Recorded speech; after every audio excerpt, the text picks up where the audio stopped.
শেখ হাসিনাকে ফেরত দেওয়ার ইস্যু যে পর্যায়েই থাকুক না কেন, বাংলাদেশ ভারতের দ্বিপাক্ষিক সম্পর্ক এগিয়ে যাবে বলে জানিয়েছেন পররাষ্ট্র উপদেষ্টা তৌহিদ হোসেন। বৃহস্পতিবার তিনি বলেন, যুক্তরাষ্ট্র ইউএসএআইডির অর্থায়ন বন্ধ করলেও এখন পরিস্থিতি পর্যবেক্ষণ করা ছাড়া কিছু করার নেই বাংলাদেশের।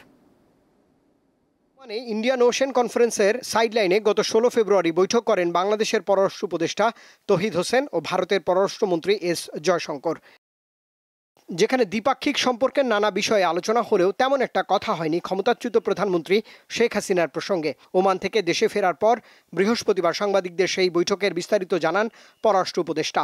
ব্যবসা মোটামুটি পিক আপ করেছে, দেখা গেছে যে আগের লেভেলেই পৌঁছে গেছে। এখন এগুলি তো প্রত্যেকটা ইন্ডিকেশন। দুই যে বিষয়টা সেটা হলো যে কিছু টানাপোড়েন এখনো রয়ে গেছে, যেমন ভিসা টিসা এগুলিতে প্রবলেম কিছু আছে। সরিয়ে রাখারও আসলে ব্যাপার না, এটা তো একটা ইন্ডিপেন্ডেন্ট একটা ইস্যু যে কোর্ট চেয়েছে তাকে, আমরা রিকোয়েস্ট করেছি তাকে এক্সট্রাডিট করার জন্য, করে নাই তার মানে এই না তো যে আমরা বাকি সব কিছু নিয়ে বসে থাকবো। তিনি জানান, বাংলাদেশ ভারত সম্পর্ক আরও সুদৃঢ় করতে চায় বাংলাদেশ। সেই লক্ষ্যে ঢাকায় পররাষ্ট্রমন্ত্রী পর্যায়ের বৈঠকের জন্য এস জয়শঙ্করকে মৌখিক আমন্ত্রণ জানিয়েছেন পররাষ্ট্র উপদেষ্টা। ইন্ডিয়াতে যেটা আপনি বলছেন সেটা হলো যে আমরা স্পেসিফাই করিনি যে এই উদ্বেগ আছে, আমরা স্বীকার করেছি কিছু উদ্বেগ রয়ে গেছে, সেগুলি আমাদেরকে দূর করতে হবে এবং দুই পক্ষই একমত যে এগুলি দূর করতে হবে এবং সম্পর্কটা যাতে উন্নত হয় সেটা দেখতে হবে।